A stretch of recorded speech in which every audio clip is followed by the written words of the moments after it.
शांति। आज 10 जनवरी 2022 दिन सोमवार की साकार मुरली। आइए अब सुनते हैं मीठे बाप दादा के मधुर महावाक्यों को।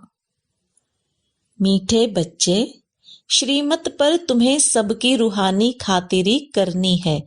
खुशी की खुराक खाना और खिलाना, यही है सच्ची खातिरी करना। प्रश्न, ज्ञान में स्पिरिचुअलिटी का जोहर भरने की विधि क्या है? उससे कौन कौन से फायदे होंगे? उत्तर, जब किसी को भी ज्ञान सुनाते हो तो आत्मा समझकर आत्मा को ज्ञान दो। इससे स्पिरिचुअलिटी का जोहर भर जाएगा। इस नई आदत से किसी को भी ज्ञान सुनाएंगे तो उसे झट तीर लग जाएगा। शरीर का भान भी खत्म हो जाएगा। फिर माया के तूफान व बुरे संकल्प भी नहीं आएंगे। क्रिमिनल आई भी नहीं रहेगी। ओम शांति। ज्ञान का तीसरा नेत्र देने वाला रूहानी बाप बैठ रूहानी बच्चों को समझाते हैं। ज्ञान का तीसरा नेत्र सिवाय बाप के और कोई दे नहीं सकता। अभी तुम बच्चों को ज्ञान का तीसरा नेत्र मिला है। अभी तुम जानते हो कि यह पुरानी दुनिया बदलने वाली है। बेचारे मनुष्य नहीं जानते कि कौन बदलाने वाला है और कैसे बदलाते हैं, क्योंकि उन्हों का ज्ञान का तीसरा नेत्र ही नहीं है। तुम बच्चों को अभी ज्ञान का तीसरा नेत्र मिला है, जिससे तुम सृष्टि के आदि मध्य अंत को जान गए हो। यह है ज्ञान की सैक्रीन। सैक्रीन का एक बूंद भी कितना मीठा होता है। ज्ञान का भी एक ही अक्षर है, मन मना भव। यह अक्षर सभी से कितना मीठा है। अपने को आत्मा समझ और बाप को याद करो। बाप शांति धाम और सुख धाम का रास्ता बता रहे हैं। बाप आए हैं बच्चों को स्वर्ग का वर्षा देने। तो बच्चों को कितनी खुशी रहनी चाहिए। कहते भी हैं खुशी जैसी खुराक नहीं। जो सदैव खुशी मौज में रहते हैं उनके लिए वह जैसे खुराक होती है। 21 जन्म मौज में रहने की यह जबरदस्त खुराक है। यह खुराक सदैव एक दो को खिलाते रहो। एक दो की जबरदस्त खातिरी यह करनी है। ऐसी खातिरी और कोई मनुष्य की कर ना सके। तुम बच्चे श्रीमत पर सभी की रूहानी खातिरी करते हो। सच्ची सच्ची खुश खैराफत भी यह है किसी को बाप का परिचय देना। मीठे बच्चे जानते हैं बेहद के बाप द्वारा हमको जीवन मुक्ति की खुराक मिलती है। सतयुग में भारत जीवन मुक्त था, पावन था। बाप बहुत बड़ी ऊंची खुराक देते हैं। तब तो गायन है, अतीन्द्रिय सुख पूछना हो तो गोप गोपियों से पूछो। यह ज्ञान और योग की कितनी फर्स्ट क्लास वंडरफुल खुराक है। और यह खुराक एक ही रूहानी सर्जन के पास है और किसी को इस खुराक का मालूम ही नहीं है। बाप कहते हैं मीठे बच्चों, तुम्हारे लिए तिरी अर्थात हथेली पर सौगात ले आया हूं। मुक्ति, जीवन मुक्ति की यह सौगात मेरे पास ही रहती है। कल्प कल्प मैं ही आकर तुमको देता हूं। फिर रावण छीन लेता है। तो अभी तुम बच्चों को कितना खुशी का पारा चढ़ना चाहिए। तुम जानते हो हमारा एक ही बाप टीचर और सच्चा सच्चा सतगुरु है जो हमको साथ ले जाते हैं। मोस्ट बिलवेड बाप से विश्व की बादशाही मिलती है। यह कम बात है क्या? तो सदैव हर्षित रहना चाहिए। Godly student life is the best. यह अभी का ही गायन है ना। फिर नई दुनिया में भी तुम सदैव खुशियां मनाते रहेंगे। दुनिया नहीं जानती कि सच्ची सच्ची खुशियां कब मनाई जाएंगी। मनुष्यों को तो सतयुग का ज्ञान ही नहीं है, तो यहां ही मनाते रहते हैं। परंतु इस पुरानी तमो प्रधान दुनिया में खुशी कहां से आई? यहां तो त्राही करते रहते हैं। कितना दुख की दुनिया है। बाप तुम बच्चों को कितना सहज रास्ता बताते हैं। गृहस्थ व्यवहार में रहते कमल फूल समान रहो। धंधा धौरी आदि करते भी मुझे याद करते रहो। जैसे आशिक और माशूक होते हैं, वह तो एक दो को याद करते रहते हैं, वह उनका आशिक और उनका माशूक होता है। यहाँ वह बात नहीं है। यहाँ तो तुम सभी एक माशूक के जन्म जन्मांतर से आशिक हो रहते हो। बाप कभी तुम्हारा आशिक नहीं बनता। तुम उस माशूक से मिलने के लिए याद करते आए हो। जब दुख जास्ती होता है तो जास्ती सुमिरन करते हैं। गायन भी है, दुख में सुमिरन सब करें, सुख में करे न कोई। इस समय बाप भी सर्वशक्तिवान है, तो दिन प्रतिदिन माया भी सर्वशक्तिवान तमो प्रधान होती जाती है। इसलिए अब बाप कहते हैं, मीठे बच्चे देही अभिमानी बनो। अपने को आत्मा समझ मुझ बाप को याद करो और साथ साथ दैवी गुण भी धारण करो, तो तुम ऐसे कैसे लक्ष्मी नारायण जैसे बन जाएंगे। इस पढ़ाई में मुख्य बात है ही याद की।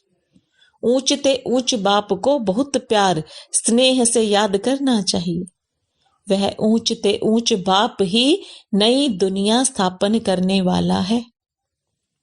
बाप कहते हैं, मैं आया हूं तुम बच्चों को विश्व का मालिक बनाने। इसलिए अब मुझे याद करो तो तुम्हारे अनेक जन्मों के पाप कट जाएंगे। पतित पावन बाप कहते हैं, तुम बहुत पतित बन गए हो, इसलिए अब तुम मुझे याद करो तो तुम पावन बन और पावन दुनिया का मालिक बन जाएंगे।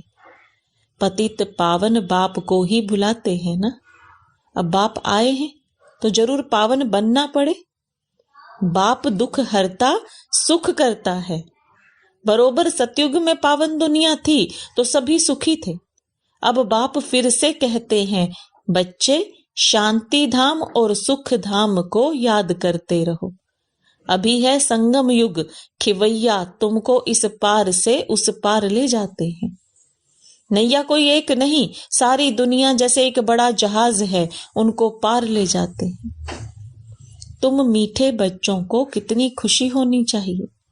तुम्हारे लिए तो सदैव खुशी ही खुशी है। बेहद का बाप हमको पढ़ा रहे हैं। वाह, यह तो कब ना सुना ना पढ़ा। भगवानो वाच, मैं तुम रूहानी बच्चों को राजयोग सिखा रहा हूं, तो पूरी रीति से सीखना चाहिए, धारणा करनी चाहिए, पूरी रीति पढ़ना चाहिए। पढ़ाई में नंबरवार तो सदैव होते ही हैं। अपने को देखना चाहिए, मैं उत्तम हूं, मध्यम हूं व कनिष्ठ हूं। बाप कहते हैं, अपने को देखो, मैं ऊंच पद पाने के लायक हूं, रूहानी सर्विस करता हूं। क्योंकि बाप कहते हैं, बच्चे सर्विसेबल बनो, फॉलो करो। मैं आया ही हूं सर्विस के लिए, रोज सर्विस करता हूं, इसलिए ही तो यह रथ लिया है। इनका रथ बीमार पड़ जाता है तो भी मैं इनमें बैठ मुरली लिखता हूं। मुख से तो बोल नहीं सकते तो मैं लिख देता हूं, ताकि बच्चों के लिए मुरली मिस ना हो। तो मैं भी सर्विस पर हूं ना। यह है रूहानी सर्विस। तुम भी बाप की सर्विस में लग जाओ, ऑन गॉड फादरली सर्विस। बाप ही तुमको सारे विश्व का मालिक बनाने आए हैं। जो अच्छा पुरुषार्थ करते हैं उनको महावीर कहा जाता है। देखा जाता है कौन महावीर है, जो बाबा के डायरेक्शन पर चलते हैं। बाप का फरमान है, अपने को आत्मा समझ भाई भाई देखो, इस शरीर को भूल जाओ। बाबा भी शरीर को नहीं देखते हैं। बाप कहते हैं, मैं आत्माओं को देखता हूं। बाकी यह तो ज्ञान है कि आत्मा शरीर बिगर बोल नहीं सकती। मैं भी इस शरीर में आया हूं, लोन लिया हुआ है। शरीर के साथ ही आत्मा पढ़ सकती है। बाबा की बैठक यहां है। यह है अकाल तख्त। आत्मा अकाल मूर्त। आत्मा कब छोटी बड़ी नहीं होती, शरीर छोटा बड़ा होता है। जो भी आत्माएं हैं उन सभी का तख्त यह भ्रुकुटी का बीच है। शरीर तो सभी के भिन्न भिन्न होते हैं, किसी का अकाल तख्त पुरुष का है, किसी का अकाल तख्त स्त्री का है, किसी का अकाल तख्त बच्चे का है। बाप बैठ बच्चों को रूहानी ड्रिल सिखलाते हैं। जब कोई से बात करो तो पहले अपने को आत्मा समझो। हम आत्मा फलाने भाई से बात करते हैं। बाप का पैगाम देते हैं कि शिव बाबा को याद करो। याद से ही जंक उतरनी है। सोने में जब अलाई पड़ती है तो सोने की वैल्यू ही कम हो जाती है। तुम आत्माओं में भी जंक पड़ने से तुम वैल्यू लेस हो गए हो। अब फिर पावन बनना है। तुम आत्माओं को अब ज्ञान का तीसरा नेत्र मिला है। उस नेत्र से अपने भाइयों को देखो। भाई भाई को देखने से कर्मेंद्रियां कब चंचल नहीं होंगी। राजभाग लेना है। विश्व का मालिक बनना है तो यह मेहनत करो। भाई भाई समझ सभी को ज्ञान दो तो फिर यह टेव अर्थात आदत पक्की हो जाएगी। सच्चे सच्चे ब्रदर्स तुम सभी हो। बाप भी ऊपर से आए हैं, तुम भी आए हो। बाप बच्चों सहित सर्विस कर रहे हैं। सर्विस करने की बाप हिम्मत देते हैं। हिम्मते मर्दा तो मददे खुदा। तो यह प्रैक्टिस करनी है। मैं आत्मा भाई को पढ़ाता हूं, आत्मा पढ़ती है ना। इसको स्पिरिचुअल नॉलेज कहा जाता है, जो रूहानी बाप से ही मिलती है। संगम पर ही बाप आकर यह नॉलेज देते हैं कि अपने को आत्मा समझो। तुम नंगे आए थे, फिर यहाँ शरीर धारण कर तुमने 84 जन्म पाठ बजाया है। अब फिर वापस चलना है, इसलिए अपने को आत्मा समझ भाई भाई की दृष्टि से देखना है। यह मेहनत करनी है। तुम बच्चों को अपनी मेहनत करनी है। दूसरे में हमारा क्या जाता है। चैरिटी बिगिंस एट होम, अर्थात पहले खुद को आत्मा समझ फिर भाइयों को समझाओ तो अच्छी रीति तीर लगेगा। यह जोहर भरना है। मेहनत करेंगे तब ही ऊंच पद पाएंगे। बाप आए ही हैं फल देने लिए तो मेहनत करनी पड़े, कुछ सहन भी करना पड़ता है। तुम्हें कोई उल्टी सुल्टी बात बोले तो तुम चुप रहो। तुम चुप रहेंगे तो फिर दूसरा क्या करेगा। ताली दो हाथ से बजती है। एक ने मुख की ताली बजाई, दूसरा चुप कर दे तो वह आप ही चुप हो जाएंगे। ताली से ताली बजने से आवाज हो जाता है। बच्चों को एक दो का कल्याण करना है, बाप समझाते हैं। बच्चे सदैव खुशी में रहने चाहते हैं तो मन मना भव। अपने को आत्मा समझ बाप को याद करो। भाइयों अर्थात आत्माओं तरफ देखो। भाइयों को भी यह नॉलेज दो। यह टेव, यह आदत पड़ जाने से फिर कभी क्रिमिनल आई धोखा नहीं देगी। ज्ञान के तीसरे नेत्र से तीसरे नेत्र को देखो। बाबा भी तुम्हारी आत्मा को ही देखते हैं। कोशिश यह करनी है सदैव आत्मा को ही देखें, शरीर को देखें ही नहीं। योग कराते हो तो भी अपने को आत्मा समझ भाइयों को देखते रहेंगे तो सर्विस अच्छी होगी। बाबा ने कहा है भाइयों को समझाओ। भाई सभी बाप से वर्षा लेते हैं। यह रूहानी नॉलेज एक ही बार तुम ब्राह्मण बच्चों को मिलती है। तुम ब्राह्मण ही फिर देवता बनने वाले हो। इस संगम युग को थोड़े ही छोड़ेंगे, नहीं तो पार कैसे जाएंगे। कूदेंगे थोड़े ही। यह वंडरफुल संगम युग है, तो बच्चों को रूहानी यात्रा पर रहने की आदत डालनी है। तुम्हारे ही फायदे की बात है। बाप की शिक्षा भाइयों को देनी है। बाप कहते हैं मैं तुम आत्माओं को ज्ञान दे रहा हूं, आत्मा को ही देखता हूं। मनुष्य मनुष्य से बात करेगा तो उनके मुंह को देखेगा ना। तुम आत्मा से बात करते हो तो आत्मा को ही देखना है।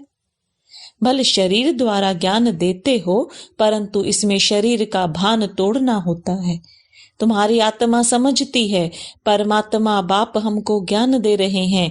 बाप भी कहते हैं आत्माओं को देखता हूं। आत्माएं भी कहती हैं हम परमात्मा बाप को देख रहे हैं, उनसे नॉलेज ले रहे हैं। इसको कहा जाता है स्पिरिचुअल ज्ञान की लेन देन, आत्मा की आत्मा के साथ। आत्मा में ही ज्ञान है, आत्मा को ही ज्ञान देना है। यह जैसे जौहर है, तुम्हारे ज्ञान में यह जौहर भर जाएगा तो किसी को भी समझाने से झट तीर लग जाएगा। बाप कहते हैं प्रैक्टिस करके देखो, तीर लगता है या नहीं। यह नई आदत डालनी है तो फिर शरीर का भान निकल जाएगा। माया के तूफान कम आएंगे, बुरे संकल्प नहीं आएंगे, क्रिमिनल आई भी नहीं रहेगी। हम आत्मा ने 84 का चक्र लगाया, अब नाटक पूरा होता है। अब बाबा की याद में रहना है। याद से ही तमो प्रधान से सतो प्रधान बन सतो प्रधान दुनिया के मालिक बन जाएंगे। कितना सहज है। बाप जानते हैं बच्चों को यह शिक्षा देना भी मेरा पार्ट है, कोई नई बात नहीं। हर 5000 वर्ष बाद हमको आना होता है। मैं बंधायमान हूं, बच्चों को बैठ समझाता हूं, मीठे बच्चे रूहानी याद की यात्रा में रहो तो अंत मते सो गति हो जाएगी। यह अंतकाल है ना। मामे कम याद करो तो तुम्हारी सदगति हो जाएगी। याद की यात्रा से पाया मजबूत हो जाएगा। यह देही अभिमानी बनने की शिक्षा एक ही बार तुम बच्चों को मिलती है। कितना वंडरफुल ज्ञान है। बाबा वंडरफुल है तो बाबा का ज्ञान भी वंडरफुल है। कब कोई बता ना सके। अभी वापस चलना है, इसलिए बाप कहते हैं मीठे बच्चों यह प्रैक्टिस करो, अपने को आत्मा समझ आत्मा को ज्ञान दो। तीसरे नेत्र से भाई भाई को देखना है, यह बड़ी मेहनत है। अच्छा, मीठे मीठे सिखिलदे बच्चों प्रति माता पिता बाप दादा का याद प्यार और गुड मॉर्निंग। रूहानी बाप की रूहानी बच्चों को नमस्ते। रूहानी बच्चों की रूहानी बाप दादा को याद प्यार गुड मॉर्निंग और नमस्ते। धारणा के लिए मुख्य सार, ज्ञान के तीसरे नेत्र से आत्मा को देखने का अभ्यास करना है। कोशिश करनी है सदैव आत्मा को ही देखें, शरीर को नहीं, तो क्रिमिनल ख्याल नहीं आएंगे, बुरे संकल्प खत्म हो जाएंगे। ताली 2 हाथ से बजती है, इसलिए जब तुम्हें कोई उल्टी सुल्टी बात बोले तो तुम चुप रहो। अगर तुम चुप रहेंगे तो दूसरा आप ही चुप हो जाएगा। वरदान, ब्रह्मा बाप के प्यार का प्रैक्टिकल सबूत देने वाले सपूत और समान भव। यदि कहते हो कि ब्रह्मा बाप से हमारा बहुत प्यार है, तो प्यार की निशानी है जिससे बाप का प्यार रहा उससे प्यार हो। जो भी कर्म करो, कर्म के पहले, बोल के पहले, संकल्प के पहले चेक करो कि यह ब्रह्मा बाप को प्रिय है। ब्रह्मा बाप की विशेषता विशेष यही रही, जो सोचा वह किया, जो कहा वह किया। ऑपोजिशन होते भी सदा अपनी पोजीशन पर सेट रहे। तो प्यार का प्रैक्टिकल सबूत देना अर्थात फॉलो फादर कर सपूत और समान बनना। स्लोगन, खुश नसीब आत्मा वह है जिसके संकल्प में भी दुख की लहर नहीं आती। लवलीन स्थिति का अनुभव करो। परमात्मा प्यार अखुट है, अटल है, इतना है जो सर्व को प्राप्त हो सकता है, लेकिन परमात्मा प्यार प्राप्त करने की विधि है न्यारा बनना। जितना न्यारा बनेंगे उतना परमात्मा प्यार का अधिकार प्राप्त होगा।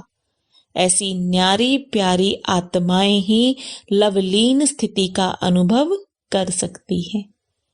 ओम शांति।